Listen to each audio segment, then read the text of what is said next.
interested to see your intro. It's going to be stupid as hell.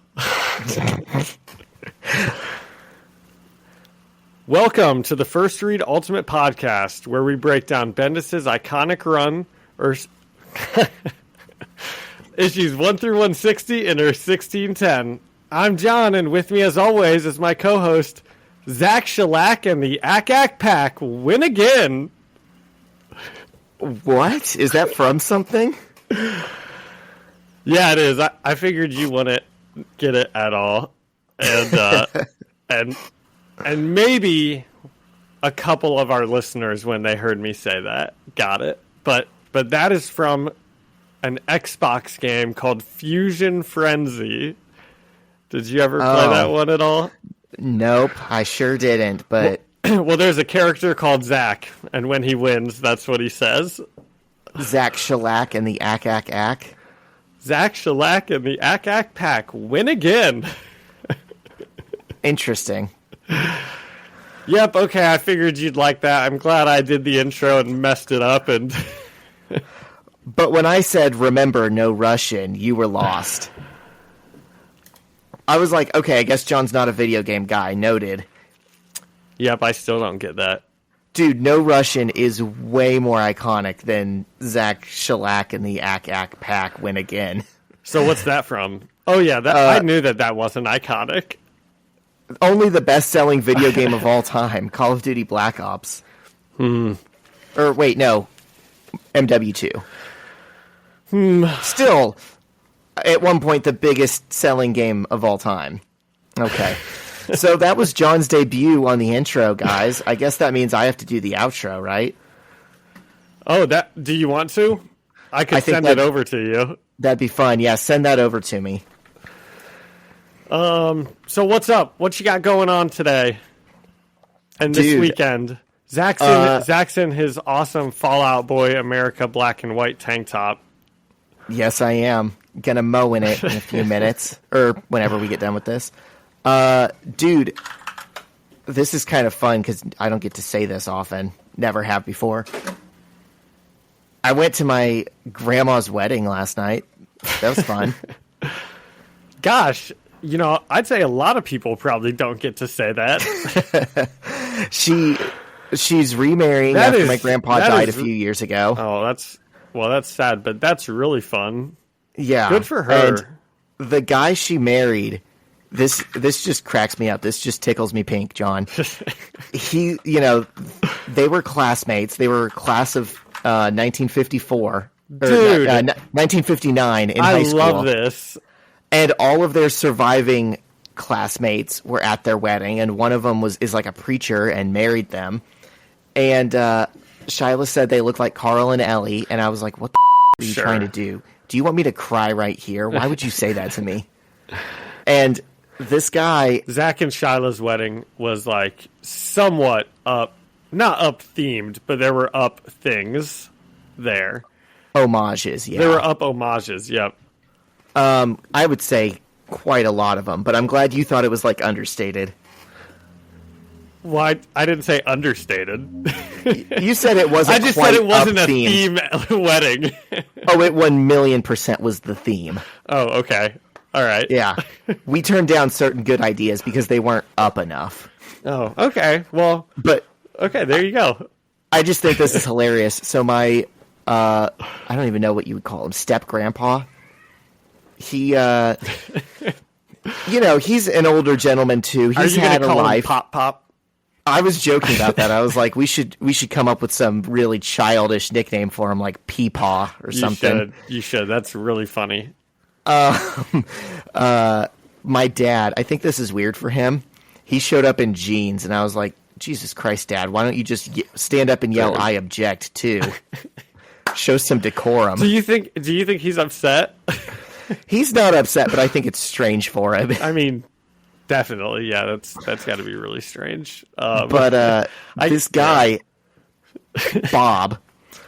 he's got his own kids and grandkids and house and everything, and we're, like, talking to them about the logistics. She's not going to take his last name because she's like, it's too late in the game. It's too much of a hassle. But then the funniest part is they're not moving in together right away because, you know, she's got her place that she doesn't want to leave. He's got his place that he doesn't want to leave. And the reason is he has acquired over like 50 years just this massive model train collection that he's not ready to part with. And it requires his full finished basement to house his trains. So he's going to be like, all right, spend a couple nights with my wife, go back, spend a couple nights with my trains, spend a couple nights with my wife, spend a couple nights with my trains. Dude, he's love married that. to those trains just as much as he is my grandma. If you have collected a collection over the course of like 50 years, that'd be pretty hard to just get rid of, you know? I know. I respect the grind of it. I definitely do. That's the kind of thing I would do. Not with trains, but, you know. Yeah. Well, no, trains are fine. That's not what I was saying yeah to. It's not like they're like a young couple either. They're probably used to living on their own, you know? Yes, it's kind of cute that they've like found compromises to like the lifestyle they're accustomed to. Definitely. Yeah. So how about you? What have you been up to? Nothing. The 7th grade boys volleyball postseason starts in 2 days on Tuesday. Nice. 4:30. They won't care or know me, but tell them I say good luck. I'll let them know. I'll say my buddy Zach says good luck. They still don't know about your secret identity, do they? No. I'll say my buddy Zach says Zach Shellac and the Ack Ack Pack win again. Is that like a recent game? Do the kids know that? No, dude, that game is most famous for if you bought Halo. You know how there used to be demos for games on games? Oh, yeah. That game was in the demo section of Halo, and dude, it was like the most fun game of all time. And I actually bought the Fusion Frenzy, and I bought Fusion Frenzy 2 when it came out, because like my friends would always come over and we'd play it. It was like the most fun game ever. So you're talking about like original Xbox games? Yes. You're not using that as shorthand for like one of the other generations? No way. No, this is original Xbox. No. I promise, had it found its way into your life, you would have loved this game. Because it's just like, it's kind of like Mario Party to an extent. Like there's just a million mini games, you know, that you play and like compete over a million different things, you know, so... Yeah. Yeah. That sounds fun. I have always been like at least one generation behind all my peers as far as games. Like when everyone else was getting Xbox, I was still playing Nintendo 64. And then when people had Xbox 360, I had a PlayStation 2. And then when I got my Xbox 360, I was like finally with the times for about 2 years. And then, you know, the generations changed again. So yeah. Okay, I'll be right back, Zach. Okay. Hold that thought. Okay, I'm back. John O'Pat and the Ack has come back. And he's holding up Fusion Frenzy. I'm very upset that I don't have the sleeve for the case anymore, but I do still have the game, and I will say it does still get some action sometimes. And then, Zach, just because I also came across this, Simpsons Road Rage, original Xbox. Did you ever play that?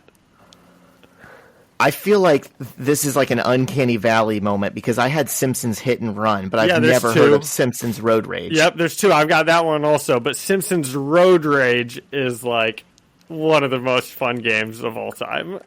Dude, I have tried for years to describe to Shyla how fun Simpsons Hit and Run was and try and find a copy of it like on eBay, and this game is just like impossible to get your hands on. We've watched like gameplay online before of like other people playing it, and she's like, I wish I had that as a kid. Oh my gosh, dude. I have it.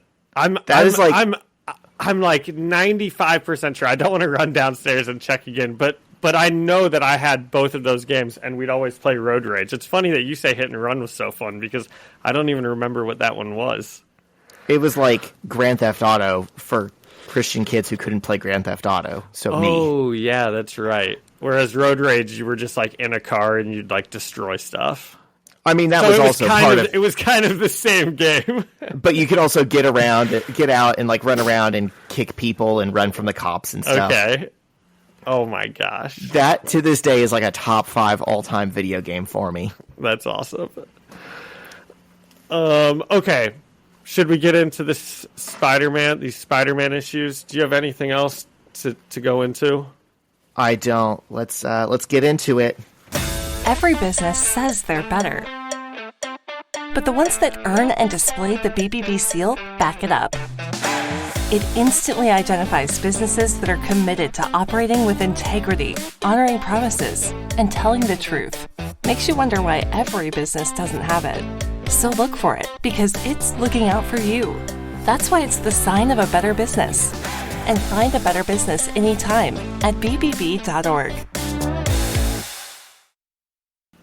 Okay, Zach, we're back with issue 106, Ultimate Knights, Part 1. I think that we're going to be in for a pretty good little storyline here, if I do say so myself. It's got all the hallmarks of a good John story. It's got cameos from characters he's seen on TV or the movies. Seems like it might have Kingpin. Yep. Daredevil and Kingpin. This is my kind of story here. You know, and Peter and Mary Jane are back together, which I love. Oh, we'll see plenty of that. He's broken up with that wench, Kitty Pryde. You shut your mouth. Okay, issue 106, Ultimate Knights, Part 1, written by Brian Michael Bendis, penciled by Mark Bagley. Zach, this is something that I just noticed for the first time. It said Drew, and I was like, it's never said Drew by somebody before. But how funny is it that it's inked by Drew Hennessy? How have we never mentioned this? I wonder if he chose his profession because of his name. Your dentist name is Crentis. It's a very, your name is Mark Webb, so you direct the Spider-Man movies. Okay, it's very LaMelo Ball. True, yeah. That's a good one.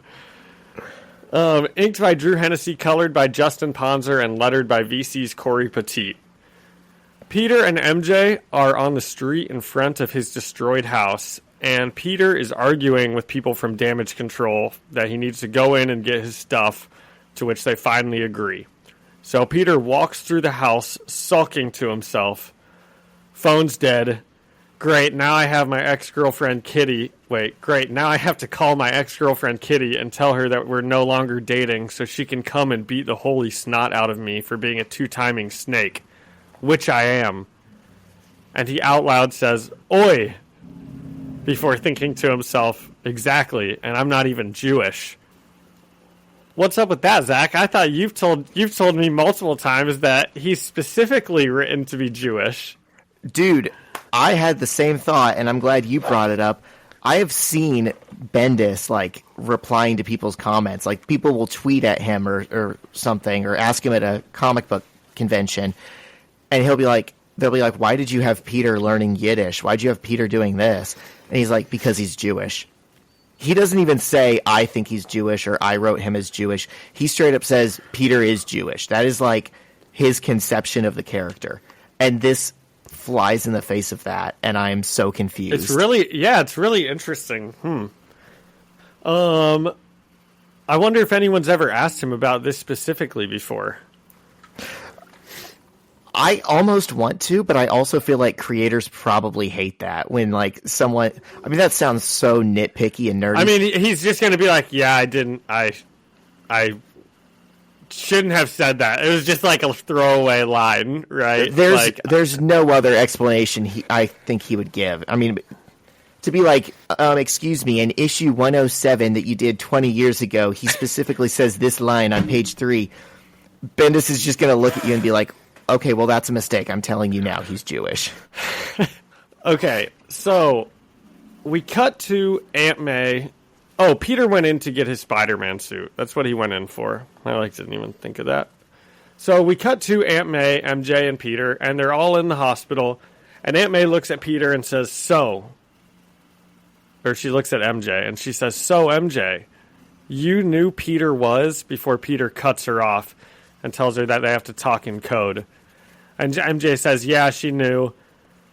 And Peter's like, "Aunt May, you've really got to be careful there because you almost just gave away my secret up to MJ. Like, thankfully she already knew, but..." And Aunt May's like, "Yeah, we have a lot to talk about." And Peter's like, "Okay, when you're better." And I've got to say, I'm kind of loving this dynamic between the three of them. You know, they're all just having fun, talking Spider-Man. Peter's eating hospital Jell-O cups. Yeah, it is funnier to me now that, like, Aunt May and Mary Jane are, like, chumming it up. And like, this oh, feels you like knew? how it's You knew? supposed to be, you know? Well, it's funnier now knowing that Aunt May assumes MJ is the sheriff of Crazy Town. But this is how she talks to her face. Oh, that's funny. What? Yeah, she did call her that, didn't she? Maybe now she's like giving MJ the benefit of the doubt. Or maybe she is just being nice to her face. So Aunt May says she's getting bored in the hospital. All she has to do is watch TV. And on the news all day, she flips on the TV for him. And it's all about Spider-Man and how he's the most popular hero in the city. And then we see that Wilson Fisk is watching the same news story at the same time. Zach, you kind of gave me a Wilson Fisk storyline, so I'm going to talk like him when I quote him. Sorry. I would expect nothing listeners. less. "Why are you showing me this? Are you trying to upset me?" He asks his businessmen around him, but they tell him that because Spider-Man... No, they're not trying to upset him.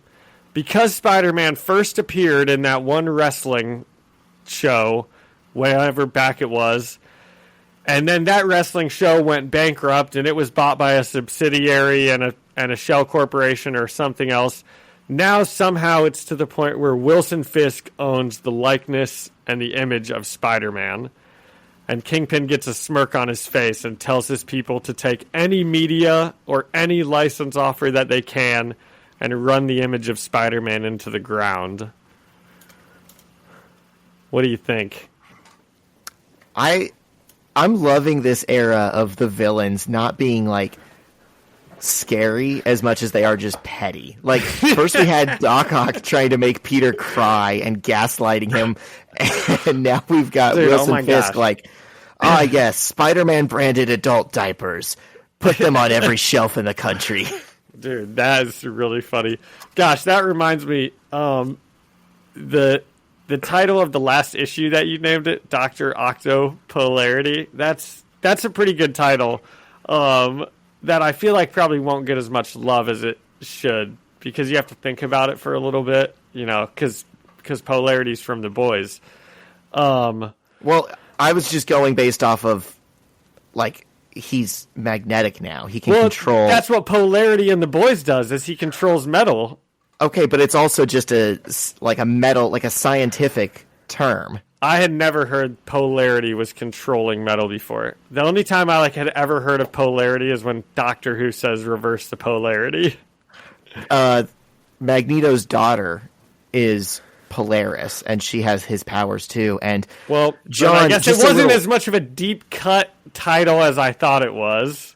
I think it'll still go over some people's heads. But what I was going to say is between you saying it was the metal and the sweetie, your dad's dead. Are you stupid?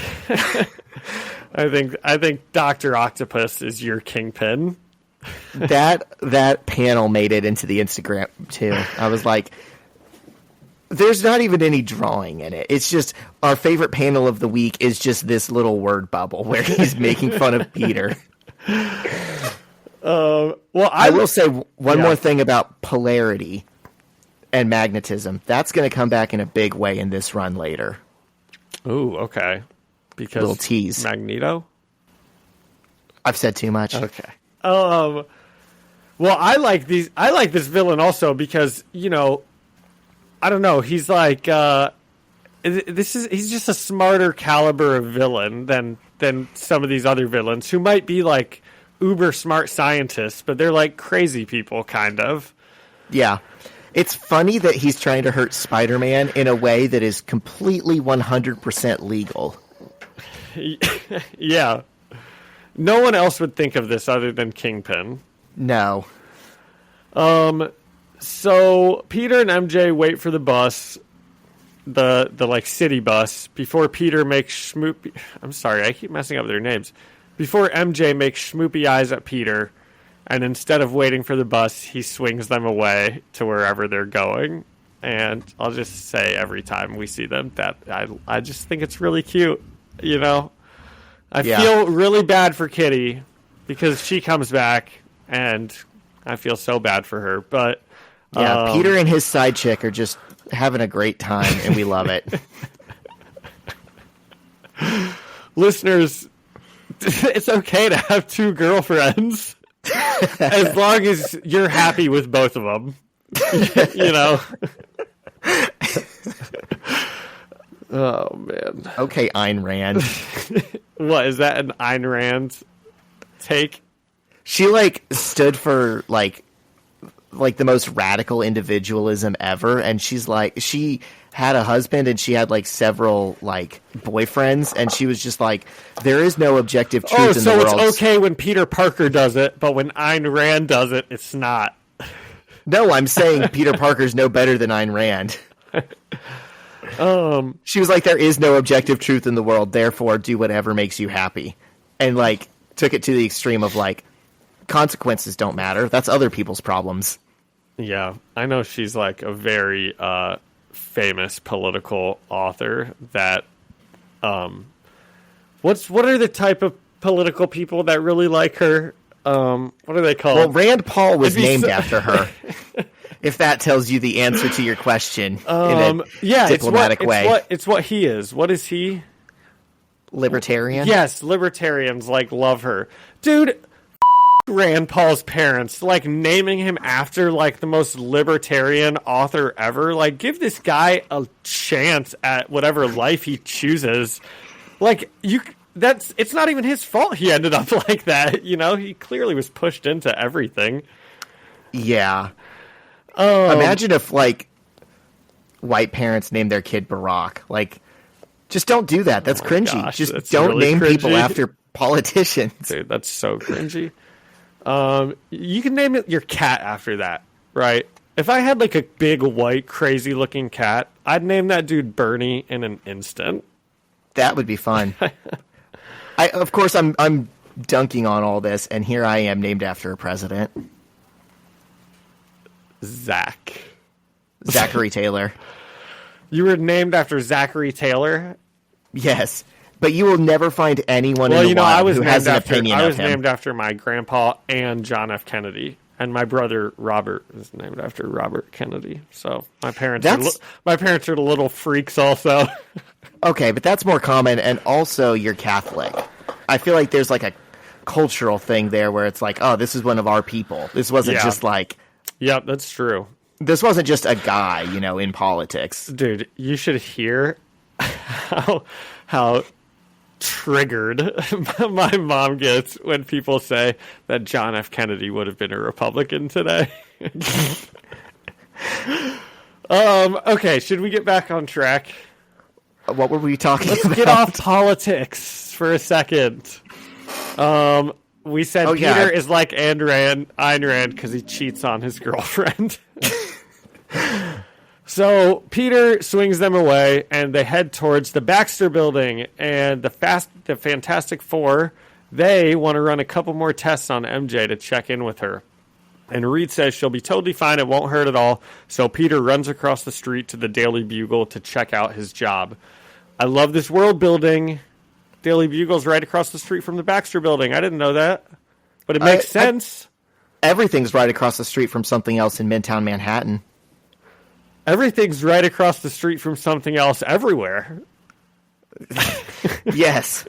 I'm saying specifically in Midtown Manhattan, like you throw a stone, you stand in one spot and throw a stone in 4 different directions, you're hitting 4 different like Superhero significant places. buildings. Yeah. Oh man, Am I the only one who's like a little unnerved by the Maker just doing some like medical experiments on a 15-year-old girl and everyone's just like leaving him to it? Yes.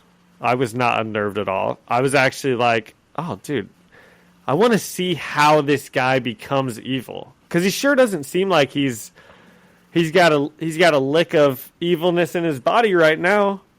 You know, he's trying to do some tests, help this poor girl. I think he does still have one of those clones captured. I think S.H.I.E.L.D. took those, but yeah, he sure did have it captured for a while. But yeah, I thought of that. I thought of that also. But he seems like he's on the up and up right now, at least. We're not meant to read into it. Huh? Read? Yeah. I didn't mean to do that. I'll give you a real applause, since I know you won't put in a rim shot or applause sound effect. I have a rim shot. That was one of the ones I downloaded before I realized that that's what's destroying my computer. So Peter runs across the street to the Daily Bugle, and he walks in to J. Jonah Jameson and Ben Urich arguing about a story that Ben is working on, something called Project Pegasus, which, here's a little movie Easter egg for you. In the first Avengers, the building that they're all going into where they're studying the Tesseract that Loki shows up at, it says Project Pegasus on it. Yeah.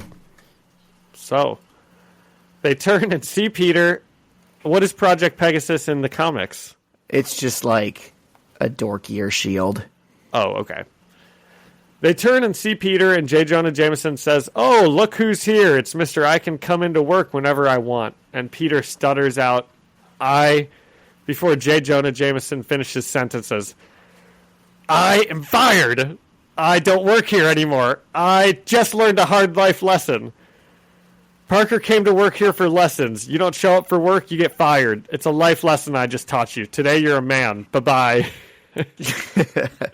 I love it. I love this whole speech. And Peter explains that his house was attacked and his aunt had a heart attack. The libertarian meets a neoconservative. My, how the tables turn, Peter. Sorry, Peter. You don't show up for work, you get fired. This is not exactly rocket science. What do you want, a handout, kid? Yeah. And Peter does explain that his house was attacked and his aunt had a heart attack, and we see Jonah show a soft side in his face as he says, "Your aunt, the one that yelled at me that one time, is she okay?" And Peter tells him she's fine but recovering in the hospital. And Jonah says, "Okay, you're not fired," before Peter responds, "Actually, I was wondering if I could have a raise and more hours." And Ben can't believe that it was Peter's house that was destroyed. He asked Peter all about it, and Peter says it was Norman Osborn as the Green Goblin, and he fought Spider-Man. And Ben asks how he knew it was Osborn, and Peter says he kept screaming his name while they were fighting. And Peter's calling himself a liar in his head every time he answers one of Ben's questions. That's funny that that's what he comes up with, because that is what his villains do. You know, they're like, "I'm Norman Osborn and I'm here for revenge." And it's the same, that's the same story that he and MJ were telling people anyways. So at least it is they're keeping the lie going. Yeah, smart. Ben is psyched because he's going to get to write an exclusive on the event with Peter as an eyewitness. And J. Jonah Jameson tells Peter that this is why he gets to keep his job. And Peter looks at him and he says, "And a tiny raise." And J. Jonah Jameson says that. And in a tiny warehouse, Kingpin and his men are meeting with an Iron Man-looking assassin. But it's not Iron Man. I'm just saying that to paint a visual image for our readers. "What do you do?" Kingpin asks the man, who says, "I kill people." And Kingpin looks at one of his goons and says, "Really? Kill him right now." And the assassin responds, just, "Kill him?" And Kingpin says, "You're looking for work as my fist. This is what I would like you to do first. Kill him." And the assassin continues not to move, and Kingpin says, "Who are you really? Or more to the point, are you local undercover or federal undercover?" And Kingpin's men begin to attack the assassin, but he begins to fight them off until Kingpin just wallops him with one punch and grabs him by the neck, ripping his mask off. And it's Shang-Chi! And he says, "Hey, we know that guy. I've seen him on TV." And he says, "My name is Shang-Chi, and I will bring you," and Kingpin just throws him away like a rag doll and says, "I hardly care." This is probably my favorite line that we have seen in so many episodes, Zach. I loved this scene. I'm like, damn, Kingpin is so badass. Dude, you're such an MCU head. They did the "My name's Clint, I don't care" all over again, and you're just... I didn't even notice that. Bravo. Well done, Mr. Bendis. No, but this is totally different. This is like, Kingpin's just like so far above this guy. He's like, God, don't even, just get, what am I doing here, guys? Because then he looks to his guy and he's like, let's try a little harder on the screening process, okay? You know? You let a C-lister in here to kill me? For shame.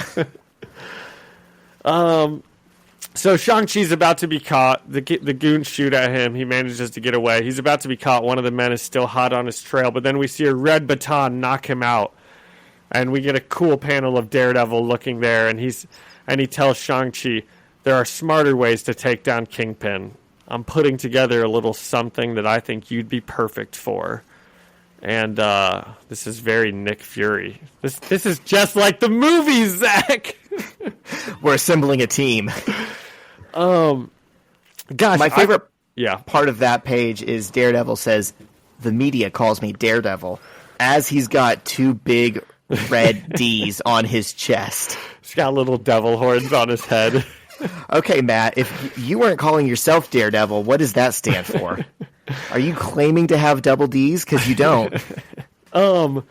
You know, I feel like Brian Michael Bendis is like pulling double time in some of these issues lately, because this is like 2 or 3 in a row where I feel like normally the issue would just end right here, right? This is the big reveal that leads us into the next issue. Daredevil meets Shang-Chi and they're putting together a team and like to be continued, right? But we still have like half the issue left, and I feel like it's been like that in a lot of them where he's just fitting a lot of storytelling into 20 to 23 pages. And that's a good thing, right? Yes. Okay. So I thought so too. I just wanted Zach, to be clear. but that's why every time I say I'm going to get on at a certain time, I end up running 25 minutes late. There's a lot of storytelling going on in these stories. So back at the Baxter building, MJ is okay. But Peter tells her to let the Fantastic Four know about the nightmares and hallucinations that she's been having. And they tell her that she went through a traumatic event and it's probably just PTSD and she'll probably be fine, you know. She's like, "Is it normal?" And they're like, "Well, it's not normal. So, you know, just keep an eye on it." They're like, "Maybe get a therapist." And she's like, "Yeah, I can't do that." They're like, "Okay, see ya." Sue Storm should offer to be a therapist. She'd probably be good at that. Her and MJ would probably be able to, you know, talk about some stuff. It's like a law of science in Marvel that if someone's a doctor at one thing, they're a doctor at everything. You know, you can build a rocket, you can counsel a teenage girl. Isn't Aunt May dating a therapist who's like pretty good at hypnotizing people to forget about Green Goblin stuff? Oh, buddy, I mentioned that in my notes. That's a great that'd be a great reference. What did you mention in your notes? Just that? Is that exactly what I just said? Yeah, Miles Warren comes up. So Peter and MJ walk to school the next day, and as they get in front of the school, they're like talking about how they've been hanging out with such cooler people. You know, the Fantastic Four. Johnny Storm wants to double date. Yeah, they're holding hands and planning a double date while he still hasn't called Kitty. Dude, I told you this like 2 weeks ago. They've emotionally broken up. it's just like, dude, she's hard to get in touch with. His phone's Dude, been don't dead. ask me to stop beating that drum because it's not going to happen. I know. Yeah, he's kind of, he's kind of being a sleazeball here, but, Out of sight, out of pretty mind. girls, right? Yeah. So they're about to go into school, and who turns up in front of the school but Matthew Murdoch, attorney at law? And he introduces himself to Peter. And Peter tells MJ to go inside, and Murdoch asks Peter if he recognizes his voice. And Peter says, kind of, before Murdoch says, what if I called you a baby who has no excuse for being in a costume, and you should go get your immature butt home before you get yourself, or more importantly, me killed? And Peter responds, Daredevil. And Peter asks how he knew that he was Spider-Man, and Daredevil says, well, I knew that Spider-Man went to school here and was someone, so I just hung out until I, sniffed you. And Peter's like, I'm creeped out by that, but that's pretty cool. And it is pretty cool. Yeah. That's the best reaction to have. So Daredevil, I'm impressed that they're referencing that first meeting they've had, because that was 90 issues ago. Or 80 issues ago or something. That was when we were in the 20s, because it was the big special end of Marvel team up. They did that in. Yeah. But to be fair, hasn't he run into Daredevil 4 or 5 times, and Daredevil always says something to this extent to him? That's true. Yeah. So he tells Peter, oh wait, I already said that. So Daredevil invites Peter to the big superhero meeting tonight at 8 p.m. And in class, Peter and MJ are passing notes. And she's like, who was that outside? And he's like, it was Daredevil. And she asks if he's ever called Kitty. And he looks at her, all sad. And she says, you are going to break up with her, right? And he's like, yeah. And she's like, you're only making it worse. And he says, I know. They're writing all these as notes. And just then, the principal walks in and says a new girl is joining the class. And who is it but Kitty Pryde? We get a full-page shot of her. And, Zach, you notice anything about this full-page shot of her? 1, she's looking sad. She looks at Peter. She's got tears in her eyes. It's very sad. 2, she's very pretty. 3, what's the main thing that you notice about her though? Star of David necklace? Yeah. And they just had an issue where Peter specifically mentions that he's not Jewish. I can't help but think that there's something going on in Bendis's brain today that I don't know. Okay, well, Kitty is Jewish. But she doesn't always walk around with the big Star of David, does she? Have I just missed this, or have we talked about it before? She wears that necklace a lot.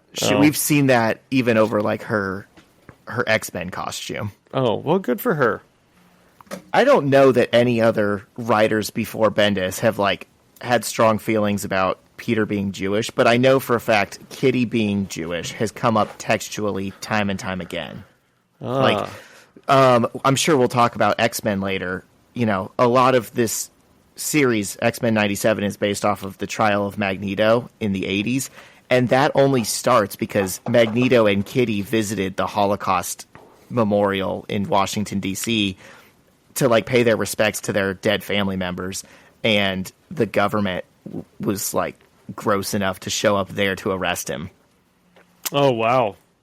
And that's a pretty famous story that's very clear. Yeah, Kitty's Jewish.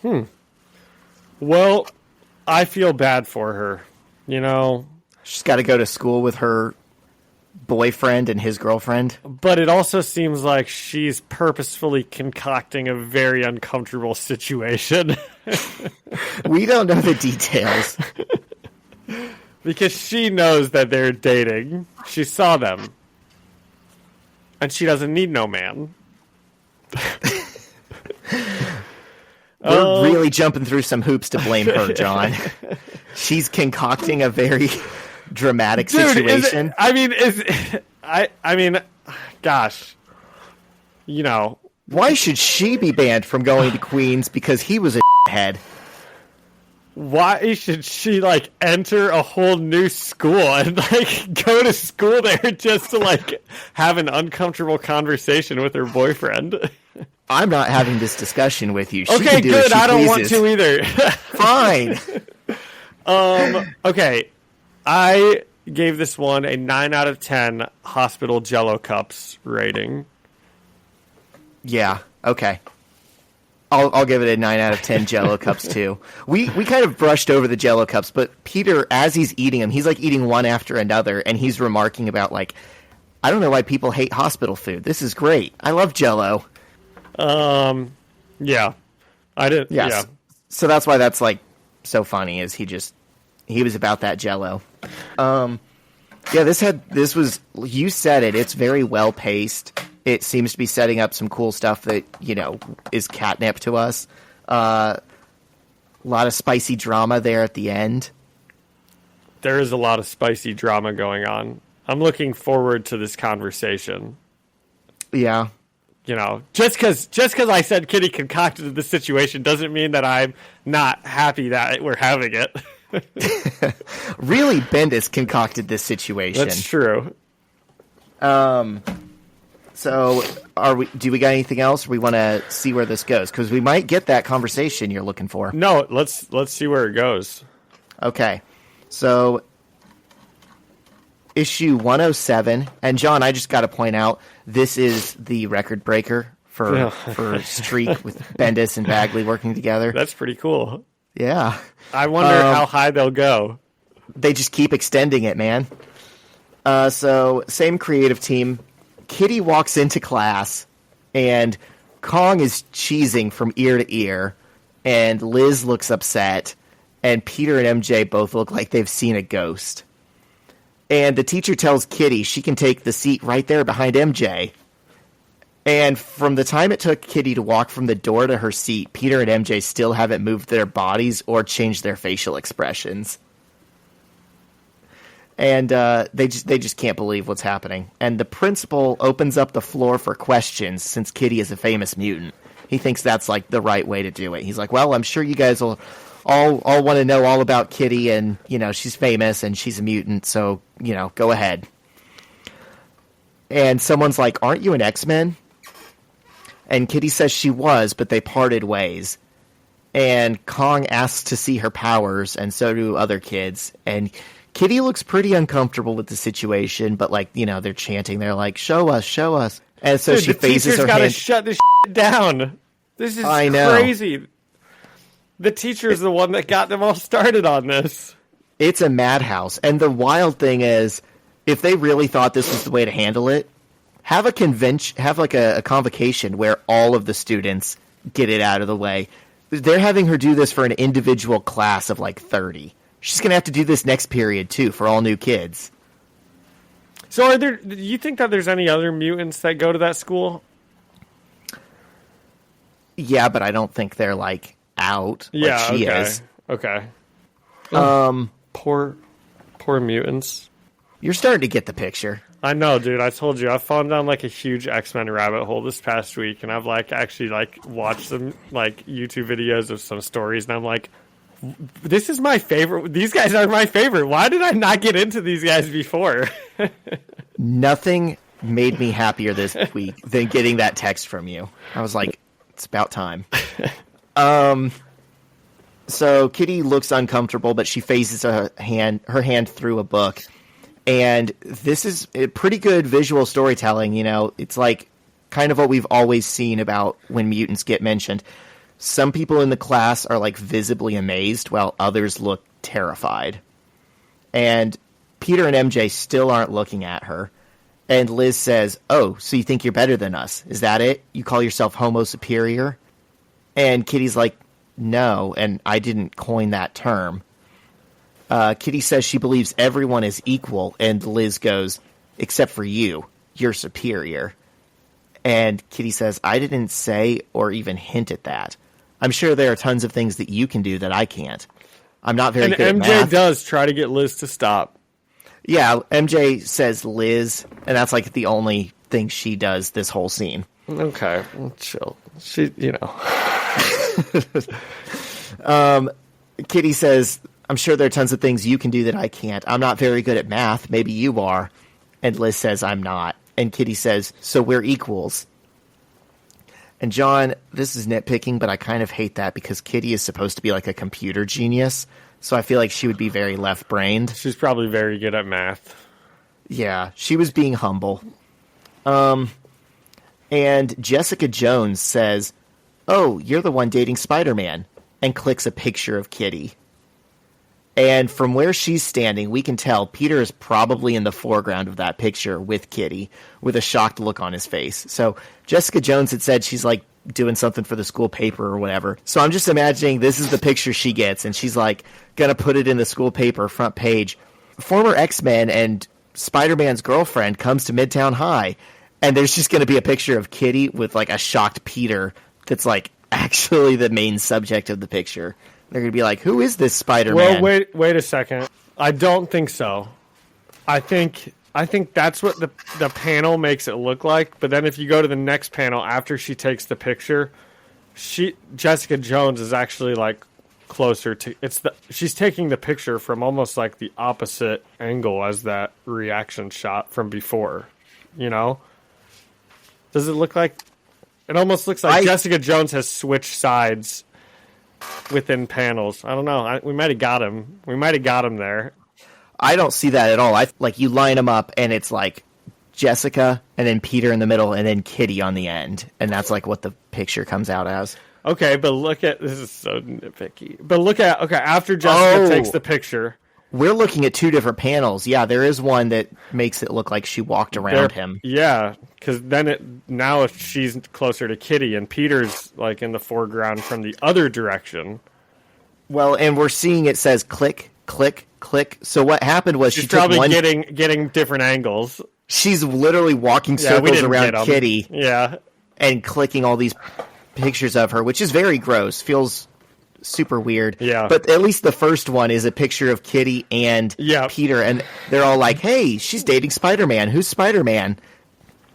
But so people this would basically confirm that Spider-Man goes to the school, right? Which oh my is god. what people now Spider-Man's girlfriend is coming to the school. Yes. Everyone already was like, on to him. And now she's coming here. And so this is what I was referencing. People start asking her. They're like, wait, so you're dating him. He goes here. Who is it? And she just keeps saying, I'm not dating him. I'm not dating him. I don't know what he does because I'm not dating him. And Kong says, so you're single. Good to know. And that would be a cute couple. Kong and Kitty? Yes. That's kind of funny. Two genuinely good people. Yeah. I mean, Kong has been a bully. He's got a good heart. We do believe he's got a better heart than he lets on. So the teacher tries to get class back on track, and he ends the Q&A session. And Jessica Jones completely ignores him and keeps asking Kitty about when exactly she broke up with Spider-Man. And Kitty looks so sad, and then she does the thing that she does where she's just like overstimulated and she's like dips from a situation. She just gets up and runs through the nearest wall. And she's probably used to doing this at Xavier's and no one thinks anything of it. But she gets to the other side of the wall and she's in a hallway full of kids that are looking at her scared. And she just keeps running. And I feel so bad for her, John. Yep. It's too bad. And inside the classroom, Kong calls dibs on Kitty, and then Flash starts arguing with him. And the teacher finally does something. He slams a book on the desk and yells, "Enough!" And he says, "This poor girl was nothing but nice to you, and what do you do to her? You make her feel cheap and a freak and unloved." And we see through Jessica Jones's camera lens, Peter looks really sad. As he should. And poor guy. He has concocted this entire situation. So after school, Peter and MJ are standing by the bleachers, and Peter looks up and says, "There she is." And MJ says, "That's our spot, Peter." And at this point, I want to punch her. And Peter says he's going to go talk to her, and MJ says, "Don't be mean." And Peter's like, "What's that mean?" And MJ says, "She's going through hell. I just feel bad for her." And Peter jokes and says, "You should. You stole her boyfriend." And John, I just hate this so much. I hate how both of them are written in this scene. We've talked before about the movie Cruel Intentions and just like the worst people in the world, and this kind of feels like that. Like, oh my neither god, of them are likable they're like here. Frickin' freshmen in high school or something. They're the worst. MJ almost died. Okay. How many times do you think Kitty's put herself in danger? Yeah, well, that's not even what I was talking about. I meant like MJ and Peter have a history. It's like they've been dating for like 4 years, Kitty was like a fling. Yeah. That's what everyone keeps saying. So Peter jokes, "You should. You stole her boyfriend." And it's like, if I said that, I'd be in a body bag. I don't know how MJ takes that so well, but she does give him an angry look. And she's like, "Did you tell Kitty to transfer here?" Which is a crazy question when he just dumped her for you. And Peter swears he didn't even know she was coming, and he hasn't spoken to her. And I'm like, yeah, because you never called her. Yes, she did. Yes, he did. He says later that he's been trying to call her, and she hasn't answered. Okay, John, that's a lie. Either we got them, or he is lying to her, because he said his phone died. He could go home and plug it in and call her at any point over the next 2 days. Dude, in the classroom scene we were just in your issue, MJ's like, "Did you call Kitty?" And he just looks sad. No, she doesn't. No, she says, "Did you break up with Kitty?" Which still gives off the implication that he could have tried to call her multiple times and she's not answering, which is what he says has been happening in this issue. And Kitty doesn't say he's wrong. She says, "You should have." Well, we can get to it. We're getting ahead of it. Yeah. So MJ's like, if you haven't talked to her, how does she know that you two are broken up? And he's like, "Well, time to find out. I'll see you later." And he climbs up the bleachers and he goes to Kitty and he's like, "Hey." And Kitty tells him to leave. And Peter says, "You don't want to talk?" And she just glares at him and says, "Oh, now you'd like to talk?" And this is the moment in question. He tells her he's been trying to call her, and Kitty says he should have gotten on a train and come to Xavier's and broken up with her in person. Okay, this tells me that she saw him and MJ, obviously, and then she's getting calls from Peter that she's ignoring, and she's like, he can come down here and talk to me himself if he wants to say something to me. And you don't respect that? John, those sound like healthy boundaries to I do me. respect that. Sounds that. like... I'm not saying there's anything wrong with that. I'm just saying Peter did try to call her. It's not like he has been just like ignoring the situation. We can say, yeah, he should have gone there, but he has been trying to break up with her. Well, you know what? He could have tried Well, harder. that's all right then. This is a young woman who knows her worth, and I applaud her. Yes. So he says, she's like, "You could have come to Xavier's and told me." And he's like, "Well, clearly you're not at Xavier's, so it would have been a wasted trip." And he's like, "Yeah, why aren't you there, by the way?" And she says the professor asked her to leave. And she says the school was too crowded, and she made his choice easy by chewing him out when he wouldn't erase May's memories. And Peter looks shocked, and she explains what happened at the hospital and how she was trying to help Peter, and then says, "Feeling bad now?" And Peter says yes. Okay, so she says twice that she's not at the school anymore because of what happened with Xavier. But, like, we saw that scene. She's fine about it. She, apologized by the end of the scene. She said, "You were right, Professor." And he says, "I know, Kitty." I think that was Jean that told him that. I think Kitty was still mad by the end of that scene. And Jean was, like, looking at I don't know, she saw like May and Peter reconciling or something, and she's like, oh, you were right. I'm going to go back and look. Because I think Kitty had already run off. She loves to do that. You know, she will make a dramatic exit when she feels like it. But Jean can't go through walls. Let's see. Kitty. Oh, so Kitty's in the. Okay, yeah, because Jean Grey's the one, and yep, she runs off, and then you're right. It is because it was Jean funny to Grey. me that Jean and Xavier are the two people capable of wiping minds, who frequently do wipe minds, who are just both talking to each other and in complete agreement about how it's wrong to wipe minds. Okay, so I had this really funny thought for like an X-Men TV show or like an episode or something, and I'll try to explain the scene in question that I think would be funny as best I can, but it'd be like a montage, right? Or it'd be like every episode. So like every episode, someone would be like, Professor, I was late on one of my bills. I need you to erase the bank's mind so I can pay it without a late fee.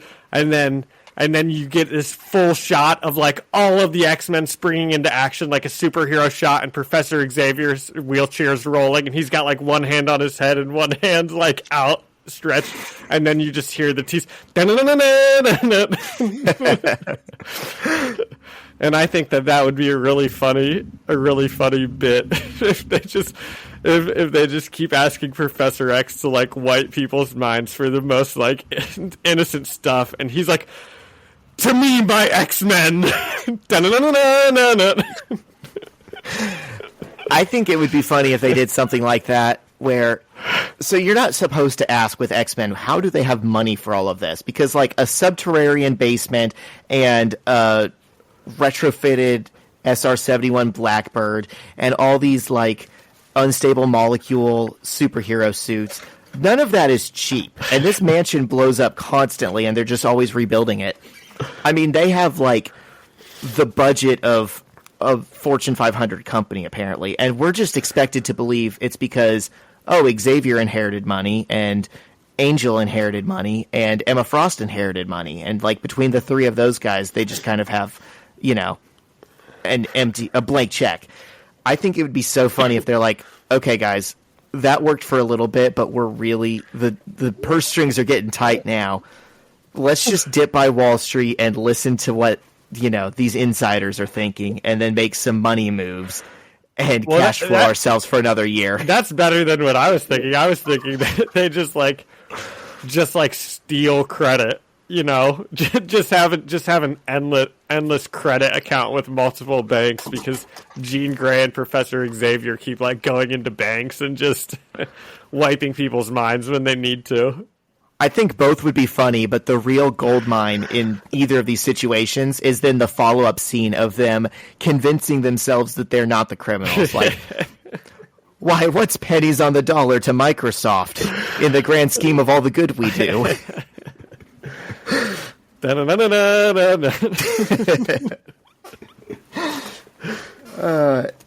Oh, shoot, I closed out of my note. Kitty's still talking to Peter on the bleacher. That's where we're at. And he tells her that was unbelievably cool of her to try and like fight to get Aunt May's memory reverted back before she found out. But he didn't actually want Xavier to do that. He says when stuff happens, you got to take responsibility for it. And he asks Kitty how she's at Midtown now.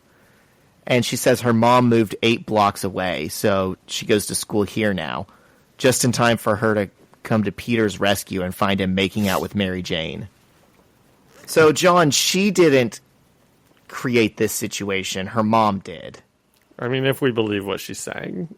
Yeah, that's... I'm going to be honest. Kitty Pryde is from Deerfield, Illinois. Do we really think that she got kicked out of the X-Mansion? Do we think Professor Xavier is like, you can't come back, Kitty? His whole deal is like to help mutants learn to control their powers and use them for good or whatever. If he thinks Kitty is becoming a loose cannon or has discipline issues, why would he cut her loose? Wouldn't he like teach her harder? Yeah.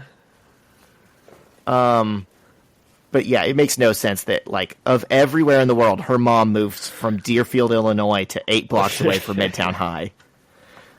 And Peter tells Kitty it's not about her, it's about Mary Jane. And then, John, what does Kitty say next? What? Don't actually look at the page, but what are we saying she says next? What? Well, that's all right then. She actually says, well, as long as it's not about me, but, like, that's the exact same sentiment. And Peter says, I almost lost her, and it made me realize I made a huge mistake. And Kitty says, oh, I hope I'm the big mistake. Can I be the big mistake? I can't wait until we're seniors. We get a yearbook, and you can write in mine that I was your big mistake. And she phases through the bleachers to end the conversation. I think if there's something that Peter Parker is bad at, it's, like, expressing what he needs to be expressing. Because he doesn't get any words out here, you know? Like, I don't know, dude. Like, apologize or something, you know? He's just so bad at expressing himself, you know? I think the problem isn't he didn't explain it well enough. I think it's that he was just in the wrong. You know, he found a rebound, and she got feelings for Mary him. Jane was a rebound. Yeah. He found a rebound from Mary Jane, which was Kitty. And instead of, investing in her as much as she was investing into him, he just kind of played along. He played the part, and now he's telling her, yeah, I didn't actually care as much as, like, you thought I did, and when I had the chance to get back with my real girlfriend, it was a no-brainer to throw you away. No, that's baloney, because MJ wanted to get back together with him for so long, and if that was really the case, he would have. You have to agree that these were extenuating circumstances. He didn't just throw Kitty away. You're right. He ignored her completely. No, he tried to call her one.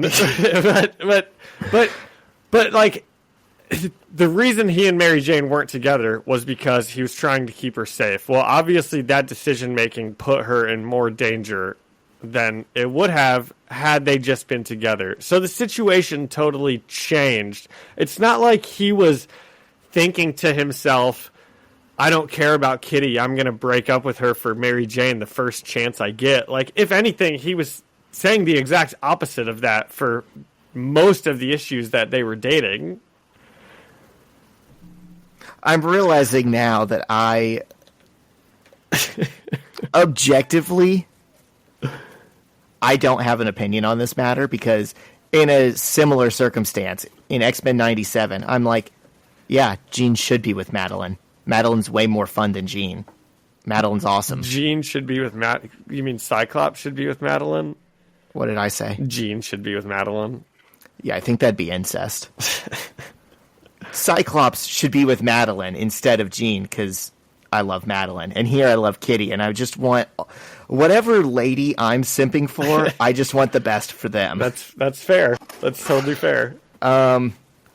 Okay, so Kitty does her Hallmark thing where she just, invents her exit whenever she's ready. Which is also fair. Yeah. You don't owe anybody anything. Well, here's the thing. She told Peter go away when he first approached her on the bleachers, but she could have phased through at any time. She stayed long enough to tell him what she needed to say and give him a chance to explain himself, and then she's like, okay, conversation's done. So I do give her props for, like, not running away immediately. They had to clear the air to some degree. Yeah. And I noticed something else, John, that this doesn't really matter, but the press box above the bleachers says Midtown Tigers. And I guess I've never thought about this before, but when Mary Jane calls him Tiger, that could be very literal. That could be, he's a tiger because that's the mascot of the school he goes to. She's also a tiger. So I don't like Flash. that as much. So is Kong. I don't like that as much. Okay. I thought it was clever. And we see Mary Jane watching sadly from the ground, and she's holding her wrist. And we get a close-up of the hand she's holding, and it's shaking and partially curled like a claw. That's probably fine. I bet it's nothing.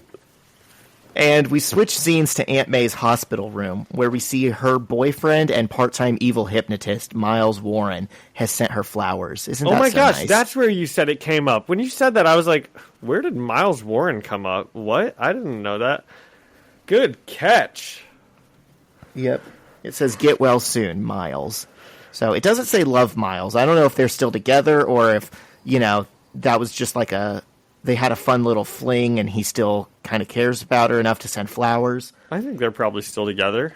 He's like a Maybe. hypnotist. So, why would he hypnotize her to break up with him? Oh my God, John! You think he's not just rizzing her up? You think he's using his powers? I don't evilly? know. I was just saying. If someone did have, wow! Now I'm gonna sound like maybe Charles Xavier should never find love. But if someone has the ability canceled to hypnotize people, I'd want to keep my daughter away from them. Yeah, absolutely. He should be locked up next to Ben Roethlisberger, Henry Ruggs. That's just a running joke this buddy of mine has. Whenever someone's like a sex offender or something, like a famous person, he says they should be cellmates with, and then he just lists all these names all the athletes who criminal athletes. Yeah. So Peter is reading next to Aunt May while she sleeps and is thinking about how he needs a vacation to clear his head. And he thinks maybe he should find his female clone, Jessica Drew, and talk to her. But he decides he probably couldn't even hang out with her because she's him and he hates him. He hates himself. And he thinks, Kitty, that sucked. You gotta love being in a conversation with someone and everything nasty they say about you is right on the money. And he keeps looking at the clock. 7:45. 7:46. And I had already forgotten what this was all about. I forgot about it too. I should stop kidding myself that I'm not watching the clock because I'm supposed to meet Daredevil at 8 and I'm dying to hear what he has to say. And he thinks to himself, don't do it. Don't do it. And then we turn the page and get a panel of Spider-Man swinging through the night as he thinks, and you did it. And he gets to the roof of the building across the street from St. Patrick's Cathedral, which is where Daredevil told him to meet. And John, I gotta do it to him. The building across the street from St. Patrick's Cathedral, well, there'd be two buildings technically if you're looking at the front end or the rear end. So he's either on top of the Lego store at 30 Rock, or he's on top of the Lot New York Palace Hotel, which is famous for being where Chuck Bass and the Vanderwoodsons lived in Gossip Girl. Did you have to look that up? I knew that there was... I knew the 30 Rock one because I went to St. Patrick's Cathedral when I was in New York this year, and I saw, it's across the street from Rockefeller Center. And I kind of had an inclination, because this is Midtown, and like I said, you can be standing in one point and in 4 different directions see, a famous building. And I was like, I wonder what's behind St. Patrick's, and I looked the building up, and I immediately recognized it, and I was like, oh, that's Chuck Bass's house. Oh, very cool. Yeah, and we will see St. Patrick's Cathedral later on in this series. There's a pretty famous scene that happens there. So when I was in New York, I specifically went to St. Patrick's because of this comic run, and I actually ended up liking it a lot more than I thought I would. I went in there and I spent some time. You would Churches probably have like cool it. architecture. It had beautiful architecture. The bathroom is an old confessional booth, so that was kind of I did that for the meme. That was kind of funny. And then it's because it's what? such. You went to the bathroom. I peed in the confessional booth. Yeah. Oh. But because it's such a famous landmark site, it's kind of also set up just as a museum to American Catholicism. It's got all these things you can stop and look at and stuff you can read. And that's why you think I'd like it? I do think you would like it. I'm a hardcore practicing Catholic. I'm not Catholic, and I enjoyed it. I'm atheist, and I was reading it, and I'm like, this is fascinating. And Shiloh stayed in there for a long time. I would find that pretty cool reading about any places history and the history of religious stuff. I always think that kind of stuff's interesting. I sat in the pews and just kind of took it all in for like an hour by myself. And you liked that? Shopping. I did, yeah. And wow, the girls so were shopping. you liked going into the house of God and just kind of being alone with your thoughts and with the Lord, and that felt good to you. That felt peaceful. Gosh, I wonder what that was. I don't know. I wonder. I felt like Eddie Brock because for a second I'm like, God, it's me. I don't ask for much. I want you to kill Peter Parker. Peter Parker. So I did that for like an hour, and then I was like, oh, I should probably go find Shyla and tell her she'd like this. And then she sat in there for even longer. Wow, man. Maybe you guys had a spiritual connection.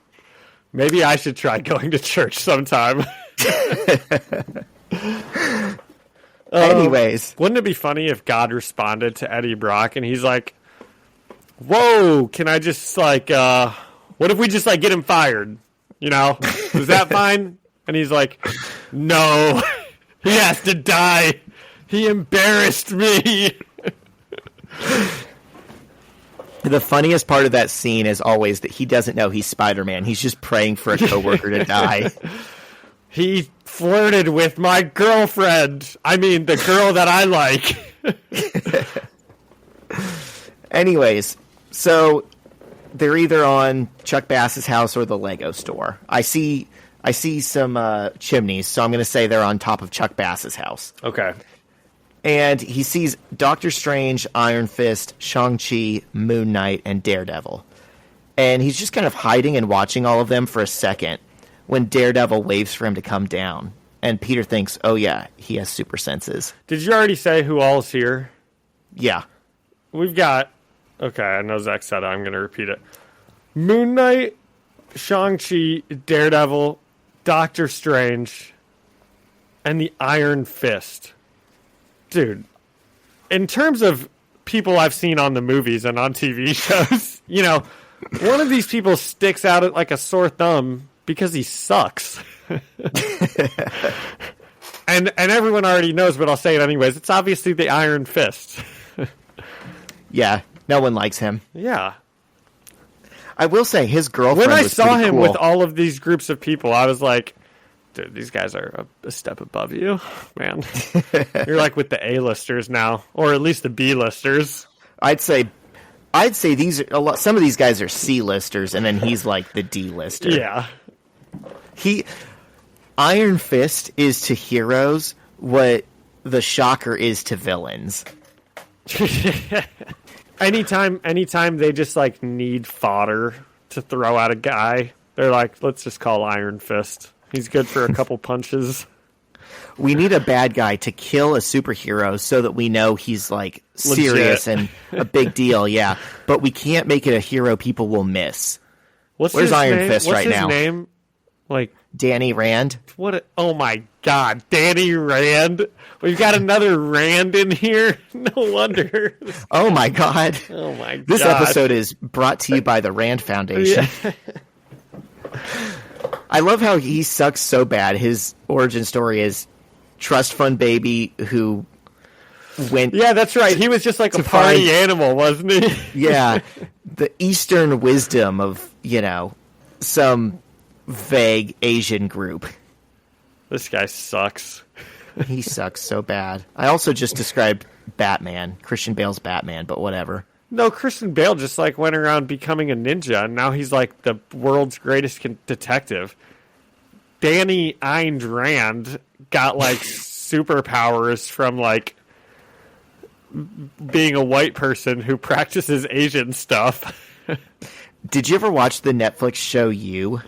About the like serial killer guy? Yes. Have you seen the second season when he's like in LA around the most like pretentious douchebags ever who are like, oh, is this kale smoothie organic? Dude, I just like that's like Danny Rand. That's like just money and pretentiousness. And he's like, well, you see, I focused my chi by not having to worry about anything in life and just meditating 24 hours a day. Gosh, that's so funny. He should become like, isn't that what Doctor Strange pretty much is though? He's like a snake oil salesman mysticism guy. That's what Danny Rand should be also. I'm just imagining Danny Rand being played by that actor who was 40 in You. His name was 40. He wasn't 40 years old. Yep. Okay, so Peter jumps down onto the roof, antagonizes Moon Knight like always, and we get some fun little homages to the times he's met these guys before. He's like looking around at him, and he's like, "Oh, hey, Iron Fist. Sorry about that time I thought you were a bad guy and punched you, and you got thrown in jail. Hey, Shang-Chi, we had fun once, right?" And he says, tell me if you were about to say this, but he says, "Moon Knight, put the blades away." Or he says, "Casper, put the blades away. I'm just here for the chicken wings." And Moon Knight goes, "There are no chicken wings." And Spider-Man goes, "Oh my god. This guy says there are no chicken wings. Can you believe this?" It's kind of like Drax, you know? Nothing goes over my head. My reflexes are too good. I would catch it. Yeah, that's exactly what it's like. So they start talking shop, and Daredevil recites his thesis that they've all tried and failed individually to take down Kingpin. And he talks about how the Kingpin owns the cops and the politicians, and they have to bring him down. But they got to do it together. And this was a nice touch. Fisk Tower looms in the background over Daredevil as he's talking. And oh, wow. That is a nice touch. I mean, I never would have even noticed that. It doesn't even say Fisk Tower on it. We've just seen it enough. I know what it looks like. I'm so into architecture, John. I've memorized these fictional buildings in our comics. Like, if you show me the Baxter Building, I don't need the caption anymore to say that's the Baxter Building. And Peter interrupts Daredevil to clarify what he means by take him down, because the day before, Daredevil said they were going to kill him. And Daredevil says that in a grown-up world, that might be their only option. And Peter says someone else will just take his place. And Daredevil's like, not necessarily. They killed Hitler, and that was it for the Third Reich. I think that Daredevil has a point here. Okay. One, Peter's a kid and he doesn't know and it's okay to kill bad guys sometimes if you're a superhero and they're super villains. But also, I mean, yes, people would just take his place. You know, we've seen the people that would take his place. But would they have the same sort of power and influence over, like, the community and the police and the politicians? Definitely not. No. They wouldn't own the 5 boroughs. They would maybe own from, like, 42nd Street to 59th Street, you know? Yeah. It'd be contained. And then you could kill them. Yeah. I think the Punisher I was just thinking, why is the Punisher not in this, like, group of people? Oh, he's in jail, isn't he? Because of them. He's the one that every time they all get together, they all escape, and then they're like, let's just leave the Punisher webbed up. He'll probably be fine, you know? He could have been a really good ally for this. You know the Greatest Sunny episode where they're like door-to-door gasoline salesmen, and Charlie's like, they're like, every group needs a wild card. Yeah. That's Daredevil. They can't have Daredevil because he's the wild card. You mean Punisher? Why can't I get anyone's names right today? Yes, Punisher. Wild card. Yeah. And then the follow-up episode, they're like, okay, we're doing this again, but no wild card. There's no sense in it. How do we benefit by having a lunatic in our group? I also want to clarify something about Daredevil. I get what he's saying, but he says they killed Hitler, and that was it for the Third Reich. They didn't kill Hitler. I don't think we can really glorify the person who killed Hitler. Himself. Yeah. Hitler's killer was not really being part of the solution. It was just that's what happened. Huh, that's actually an interesting point here, just based on what Daredevil says. Like, does Daredevil think Inglourious Bastards is real life? Who does he think killed Hitler? Well, maybe in this universe somebody else did kill Hitler. We don't know. Maybe they stormed him and shot him before he could shoot himself in the head. Honestly, I was going to say I bet it was Captain America, but that's not even true because we saw he wasn't even going after Hitler. He was like around with the Red Skull. Huh. Interesting. So Peter tries to argue that there's always another way, saying, guys, we're supposed to represent something. And Would Daredevil Captain says, America kill Hitler? 1 if he million had the percent.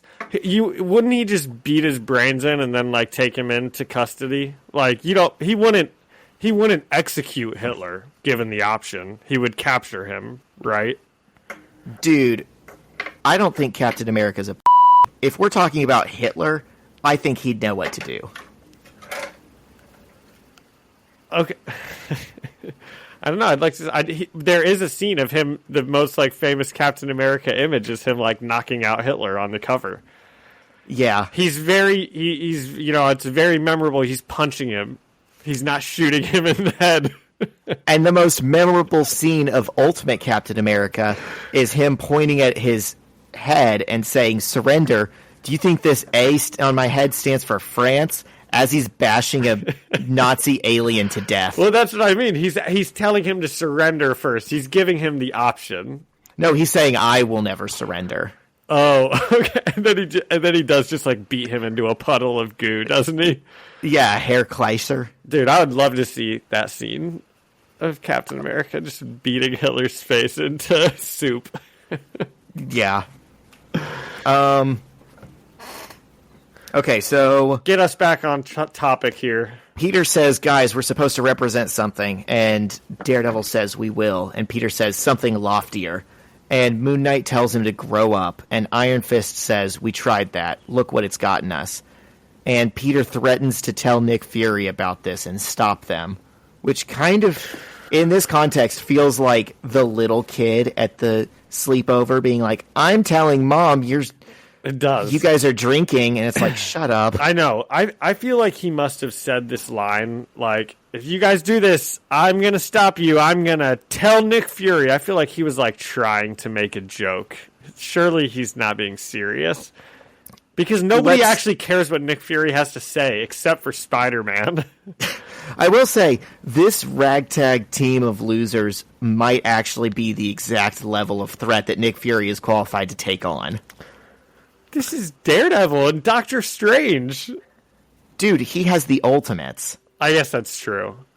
I love Daredevil, but the weakest ultimate member, Solo's Daredevil. I forget that he controls them. When I think of, like, Nick Fury trying to stop someone, I just think of him, like, showing up and, like... Just him. Yeah. But I guess he does have his group of guys. Okay, since we're on the Ultimates, I just have to say... Captain America saying, do you think this A stands for France, as he beats the head in of an enemy combatant, is awesome. And I fear when that happens, we might not have given it the love that it deserved. So I'm going to give it some love right now and say I love that line. Okay, duly noted. Okay. So all the heroes are, like, telling him to shut up, and he's like, I'll go to Nick Fury. And Daredevil squares up to Peter, and Peter points at him and says, and dude, if you ever show up like that in my civilian life again, you and I are going to go at it for real. And Daredevil says, I don't fight kids. And Peter goes, you're not going to have a choice if you don't listen to what I'm saying. That's pretty cool. That's pretty badass. That's very cool. Yeah. I love when an arrogant punk teenager stands up to an adult. And they get back to talking about the plan, and Daredevil says he actually really liked Shang-Chi's plan of applying to be Elektra's replacement. Because Fisk feels vulnerable without someone... Unfortunately, that plan failed. That's not going to work anymore. Yeah. Well, they're going to try it anyways. He says Fisk feels vulnerable without someone like Elektra around. And they all say reasons why they can't do it, which most of them it's like, he knows what I look like. He knows how my voice sounds. And Peter's like, I have school. And they figure out Moon Knight is the only one Fisk won't recognize because he's the perfect candidate. He's like I guess he's not a nobody. He owns a company or something. But yeah, he owns a company. I'm just realizing legitimate businessman Wilson Fisk would recognize legitimate businessman whatever his name is. walking in, being like, "I'm your new bodyguard." I But they don't think I it's was a problem. thinking, haven't these guys seen him before? Also, like he was in police custody. He was in a coma for like months. Surely yeah. they've seen pictures of this guy's face. Anyways, it's a bad plan, but they're going to follow It's a through bad with it. plan. And they decide they're going to use Moon Knight to infiltrate Fisk's organization and sabotage it from the inside.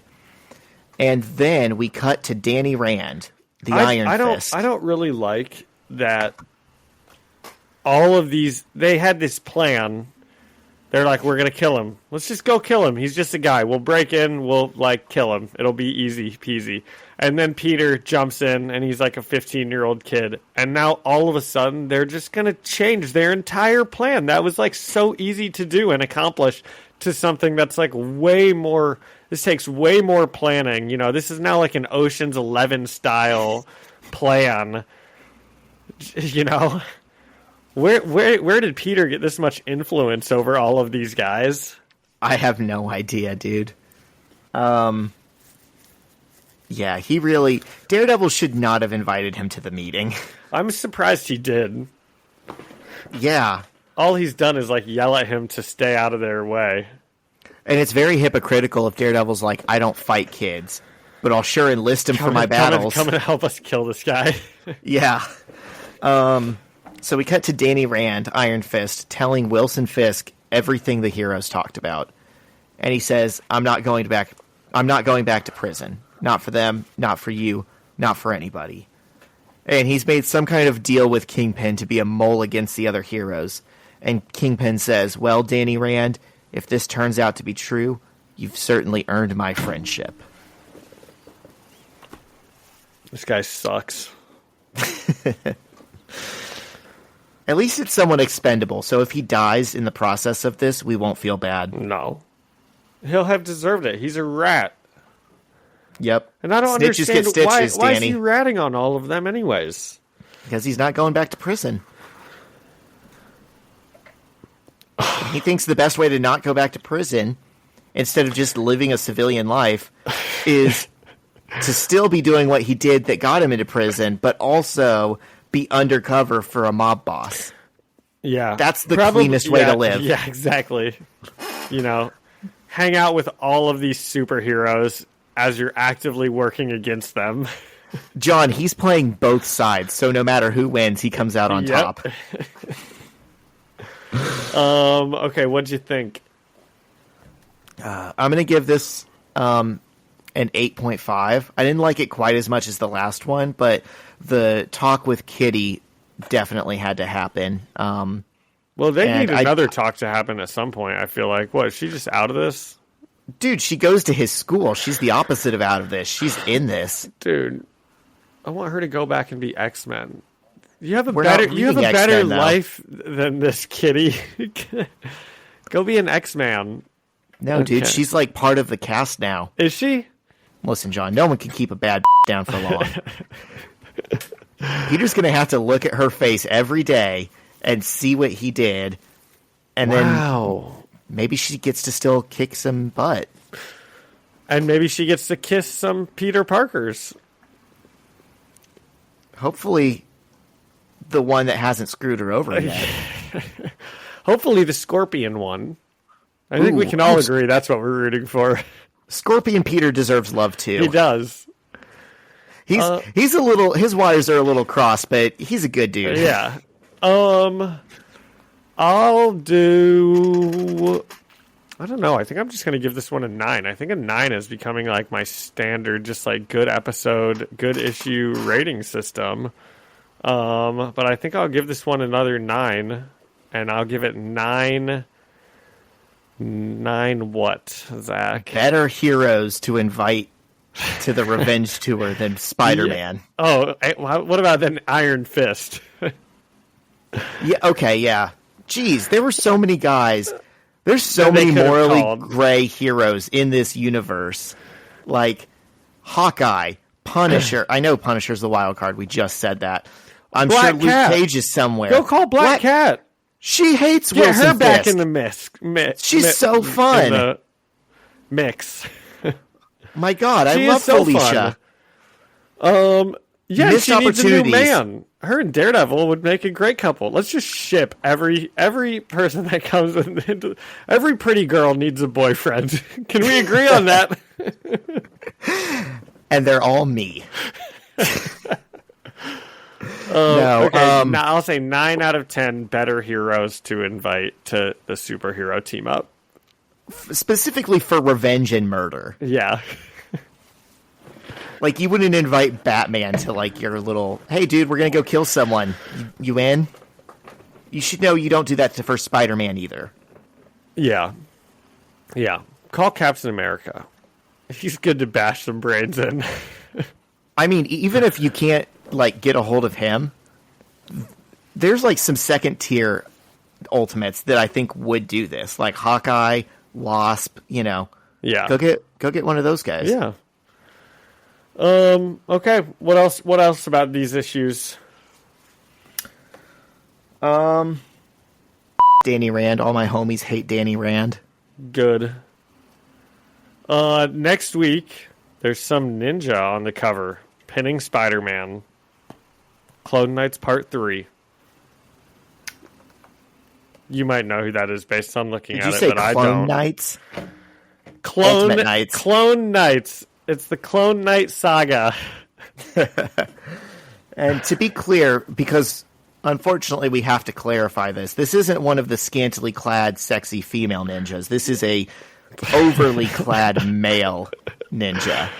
Yeah, we all know. Because this is comics. We all know. And Female ninjas don't wear clothes. Male ninjas wear too much clothes. Those Yes. are the rules. And the male ninjas are much rarer. So this guy is the endangered male ninja in comics. All right. Okay. What else do we have for this week? Obviously, let's talk about X-Men.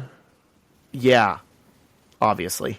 What did we think of the last X-Men episode? I mean, I'm glad we already have, like, primed the pump about talking about heroes killing, because a lot of people are like, Rogue, how could you do that? How could you kill him? Dude, she didn't even kill him. I was upset. She's, like, about to kill him, but then doesn't, like, he, like, turn into a bad guy and, like, get killed somehow? I don't know. He's always a bad guy. Yeah, but he, like, turns into, like, a something and, like, dies from the inside out, right? Well, she drops him and lets him hit the ground. Like, as far as she knows, she did just kill a human being.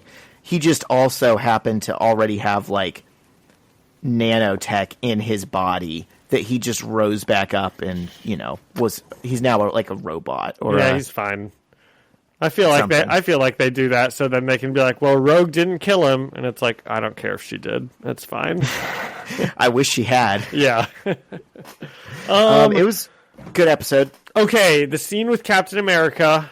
Dude, Captain America, go help people, okay? I was, like, so psyched when he came in, and then what was happening at the end? Oh, they were all fighting Sentinels, and I was like, man. And they were, like, even starting to get beat. And I was like, I feel like X-Men should be better at fighting Sentinels at this point. It's like all they do is fight Sentinels. And I specifically thought, if Captain America were here, he'd just throw his shield through these Sentinels. They'd be dead in 1 second. And then I was like, oh my gosh, Captain America's about to come back in and, like, help the X-Men fight. This is about to be awesome. No, it didn't happen. But it was still awesome. And they won. They beat the Sentinels. Now, but I'm surprised that I'm surprised that they didn't, like, you know, they kind of just introduced him just to bring him in for like 1 minute and now he's just gone. I don't know.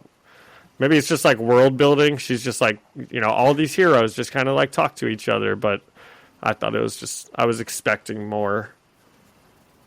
There's like a thing with X-Men comic readers where once you get your teeth into X-Men, it's like hard to care about anything else as much, you know, and you start getting this like almost like parasocial relationship with these fictional characters where you're like, you see the world like them and, you know, you stand up for like mutant causes and all this stuff. And so there's this kind of understanding that X-Men fans don't like the Avengers because those are there's this difference. Those are cops. Is that those are cops. They fight for the status quo. They fight for humanity. Where are they when mutants are in trouble? They're almost nowhere to be found.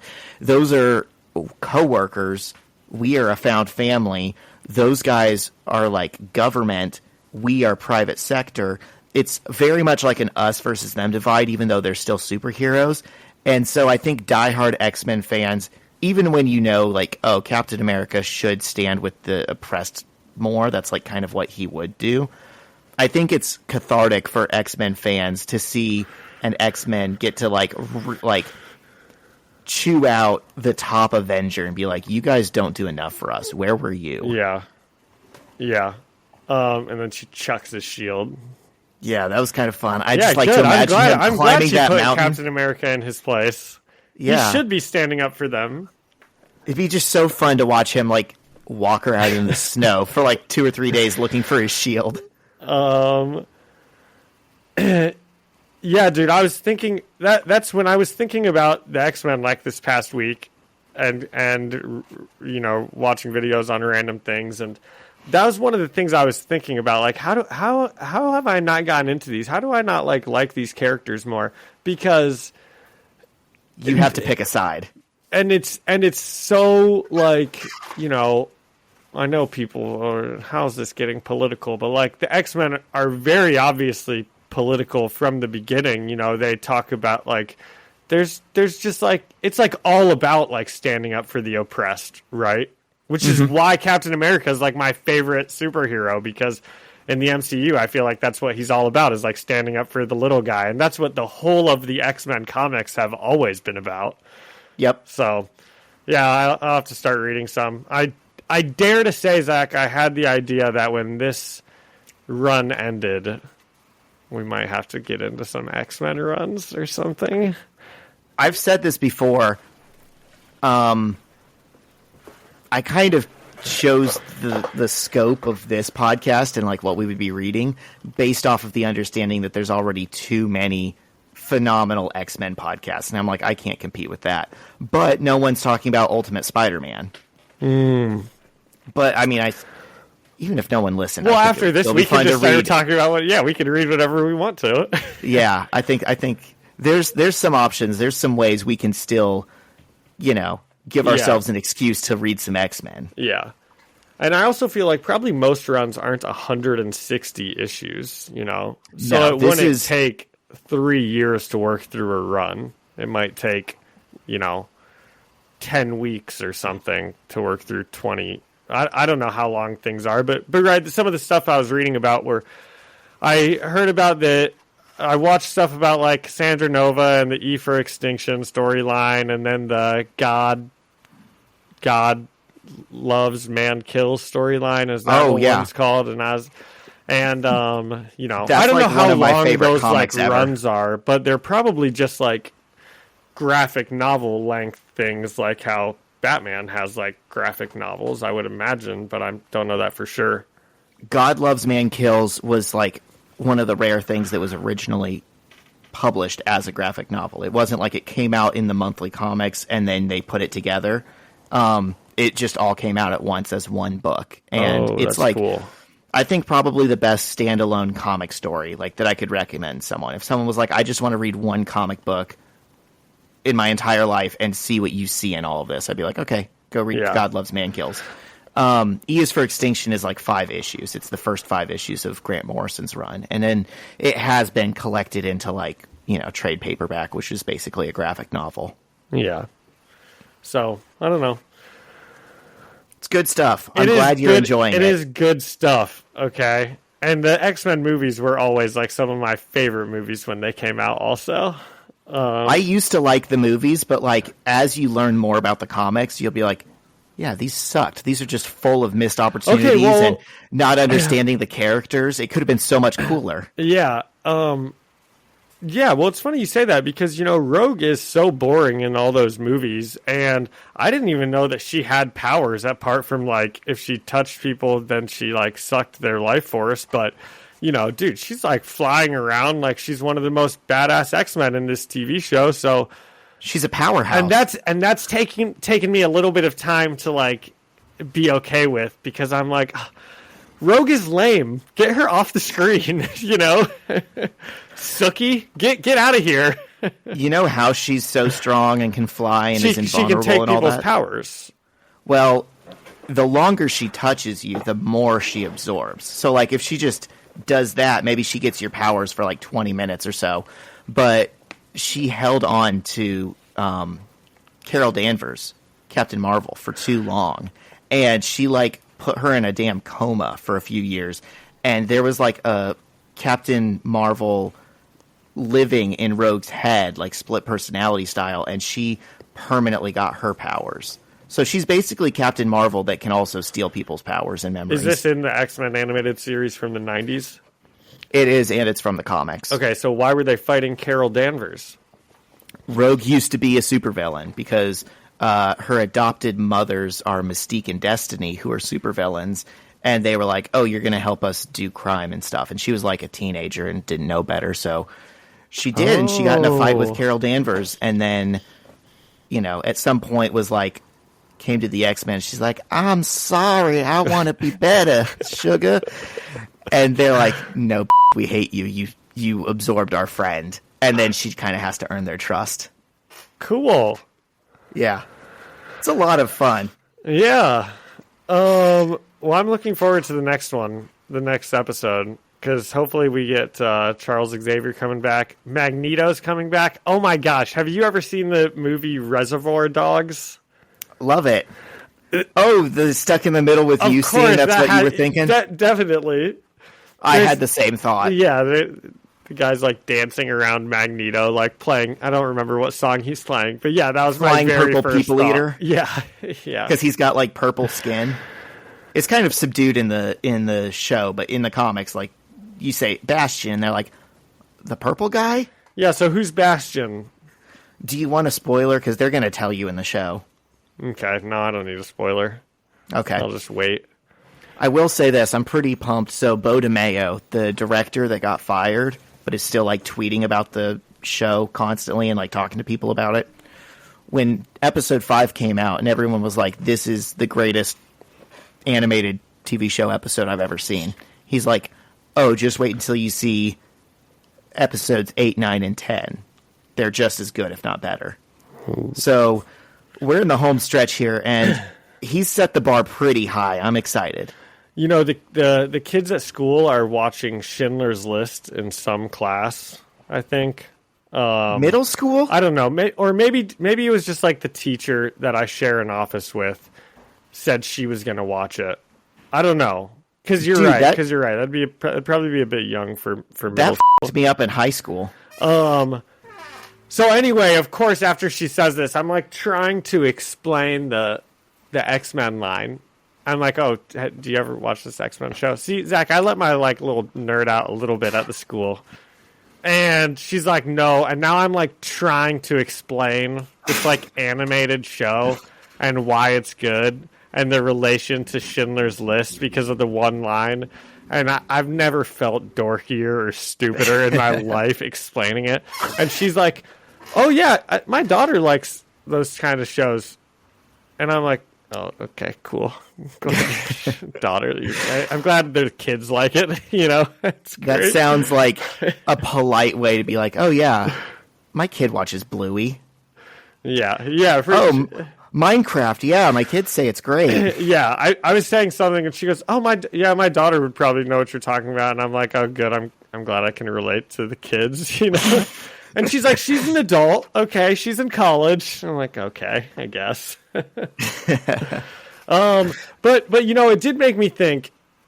If you wanted your kids to be like to grow up with like a good heart and just learning good morals, it seems like X-Men would be a reasonable thing that they could watch that would not blare political messages at them, but would instill good morals about like everybody being important, you know, and like treating everybody with respect and like standing up for the oppressed. You know, those are all messages that transcend politics, I would think.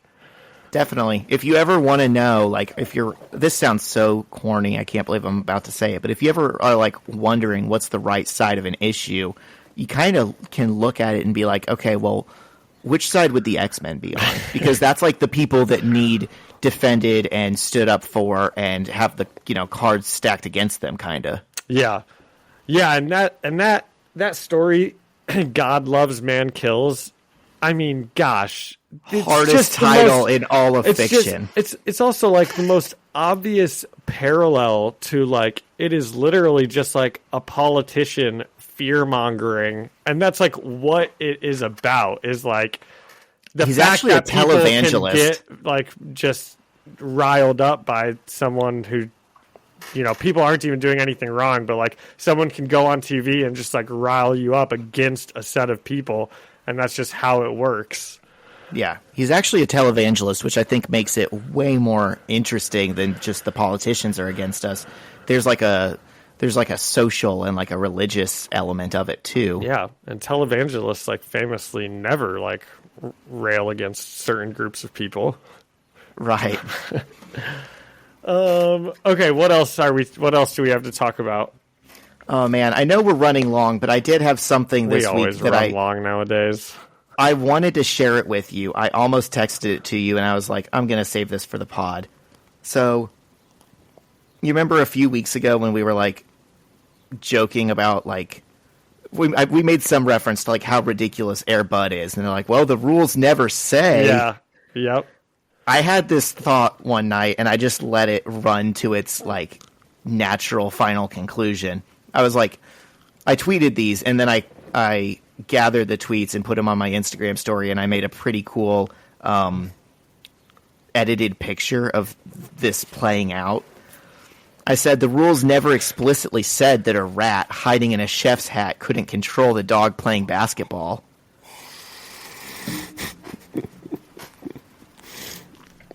And then I said, the rules also don't say that the rat in the chef's hat who's controlling the dog playing basketball can't place a player prop bet on the dog having an off night.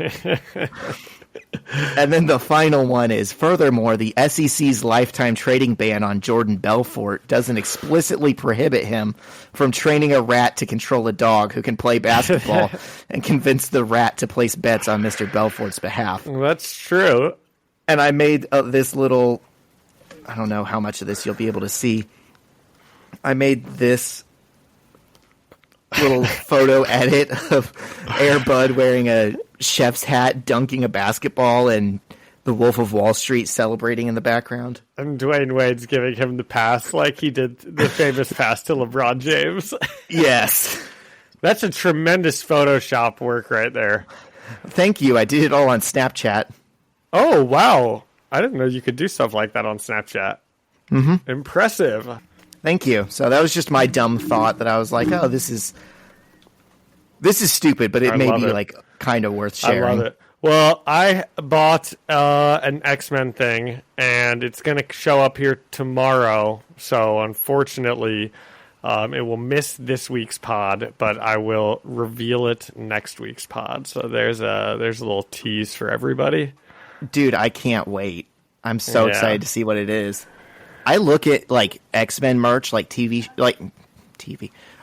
T-shirts almost every day. And my Instagram knows at this point that's what to like target towards me. But I'm just so sick of all of them are like about the TV show, or it's the exact same Jim Lee artwork that always gets on T-shirts. I like when people do something kind of different with it, you know, like if they make it like put the X-Men into like an album cover or something, or use like a newer artist's art and put it on a T-shirt. Like I'll buy that, but it's just so rare. I'm so selective with it. Yeah. Okay. Did we do it, Zach? I think we did it. Okay. This was a fun one. Yep. I emailed you the outro. If you want to do it, I have it up if you just want me to send us out.